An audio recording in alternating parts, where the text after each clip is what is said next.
Equipe multidisciplinar da Universidade do Brasil, UFRJ, no Rio de Janeiro, comprovou que o açaí, fruta do norte do país, tem outras qualidades além de servir como fonte de energia.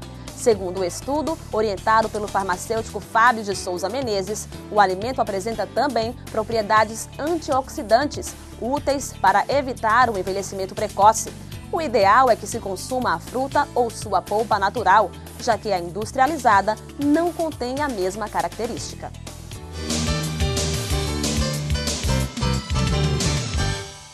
Hoje eu converso com a doutora Eda Machado Teixeira, pediatra, e nós vamos falar sobre morte súbita em recém-nascidos, popularmente conhecida como morte do berço. Como é que é essa síndrome da morte súbita? O que é? Bem, essa síndrome ela é descrita como a ocorrência de uma morte inesperada numa criança aparentemente sadia, ou seja, uma criança que não tinha nenhuma doença, nenhum adoecimento em curso e que subitamente amanhece morta ou é descoberta pelos pais morta no berço. É verdade que mesmo após uma investigação, uma necrópsia, permanece sem explicação a morte súbita? Na maioria dos casos, sim. Os casos que têm relação com broncoaspiração alimentar, numa necrópsia, pode evidenciar a presença de alimento dentro da via aérea, que justificaria essa situação de você bloquear o processo respiratório e ocorrer a morte. Mas a maior parte dos casos que a gente caracteriza como síndrome da morte súbita infantil, não tem esse tipo de registro nas necrópsias. O que você vê é uma criança que foi privada de oxigênio e evoluiu subitamente para o óbito. E como é que acontece? É quando dorme? Tem um horário específico para ocorrer? Ela é descrita como uma ocorrência que ocorre, como um evento que ocorre durante o sono. Então, assim, você não tem a morte súbita, essa síndrome descrita nos pacientes em vigília. Esses pacientes adormecem sadios e são descobertos já mortos, e a morte ocorre durante o sono. Isso se relaciona muito provavelmente com a questão da respiração durante o período do sono. É verdade que é a maior causa de morte entre bebês? É a maior causa de morte súbita em bebês aparentemente sadios.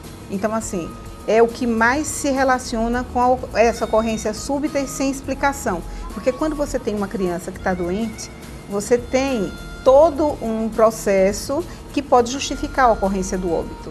Essas crianças são as crianças em que você não tem nenhuma evidência de adoecimento que justificasse a ocorrência do óbito durante o sono. Quando ocorre, a gente caracteriza como síndrome da morte súbita por conta disso, porque você não tem uma outra patologia intercorrente ou concomitante que justificasse a ocorrência do óbito. E ocorre com maior frequência quando o bebê tem quanto tempo de vida? Geralmente ocorre no lactente jovem.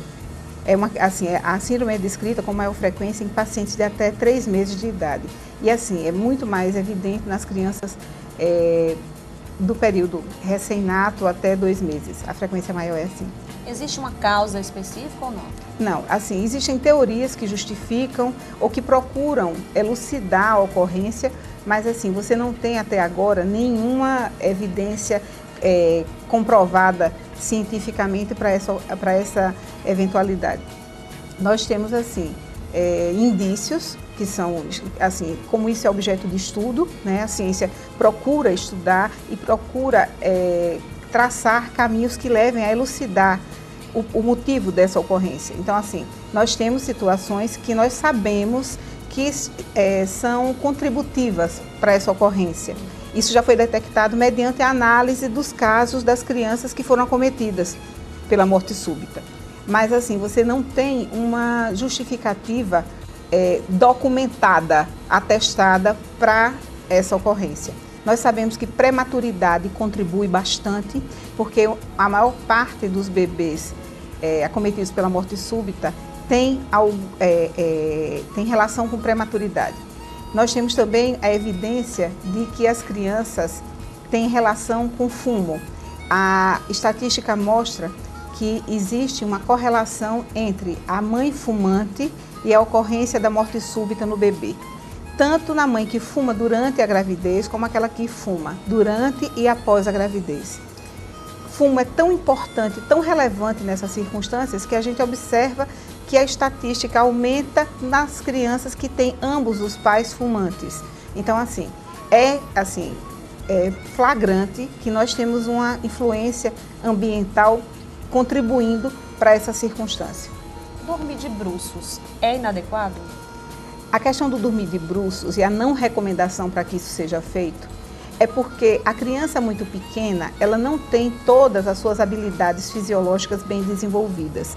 Então, o que é que nós vamos observar? A criança pode ficar com o rosto voltado para o travesseiro ou voltado para o colchão e, nisso, restringir a ventilação respiratória. Ela pode começar a reter CO2 e isso vai provocar uma parada respiratória nela. Então, a recomendação que se faz é que nós tenhamos a criança colocada com a via aérea livre, para que ela possa respirar livremente, para que as trocas sejam feitas. Os cuidados são não só em não virar a criança de bruços, mas também ter muito cuidado com a roupa de cama. A gente precisa que os lençóis sejam bem presos ao berço, para evitar que a criança mobilize durante o sono. Esse tecido encubra o rosto e faça novamente essa exposição a essa restrição respiratória e a inalação de CO2.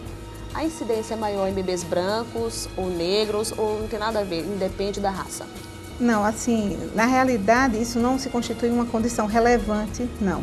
As condições que mais, se notabilizam são realmente a prematuridade e as dificuldades do amadurecimento do aparelho respiratório na criança prematura e a exposição da criança à fumaça de cigarro ou há condições inapropriadas no manejo, ou seja, a posição de dormir inapropriada, a criança que dorme muito enrolada, a criança que tem refluxo gastroesofágico, por exemplo, e não adota as medidas de decúbito apropriadas a evitar a ocorrência do refluxo.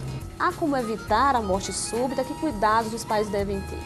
Bem, eu acho que, diante do que já se tem de conhecimento a respeito da síndrome, os cuidados são os cuidados de prover uma atenção adequada à criança prematura, observar as questões do decúbito, a questão dos lençóis, dos lenços, dos paninhos no rosto para dormir, vigiar o sono da criança, estar atento a qualquer intercorrência e, principalmente, poupar a criança do contato com o cigarro, tanto durante a gravidez como no ambiente familiar.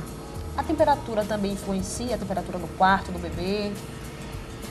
A criança hipotérmica, ou seja, a criança que é exposta a uma condição adversa de temperatura, ela vai estar mais propensa a fazer uma depressão respiratória, porque você acaba interferindo na questão metabólica basal dessa criança. Então, a criança pequena, ela não pode ser exposta a mudanças bruscas de temperatura e ela não tem o centro termorregulador dela bem desenvolvido. Então, ela é um ser que perde e ganha calor com muita facilidade. Portanto, é muito importante que os pais estejam atentos a usar as roupas e a proteger a criança de acordo com a temperatura que o ambiente oferece.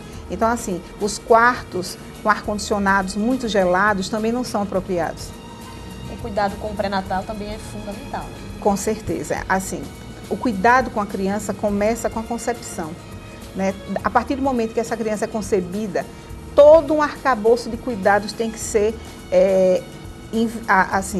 movido para prover que essa gestação seja uma gestação saudável, assistida, e que todas as recomendações para que essa criança venha ao mundo em condições adequadas, em condições seguras, também seja viabilizado, tanto pelo profissional de saúde como pela família. Doutora Valéria, muito obrigada pelas suas informações e pela sua participação no nosso programa. Imagine, é um prazer.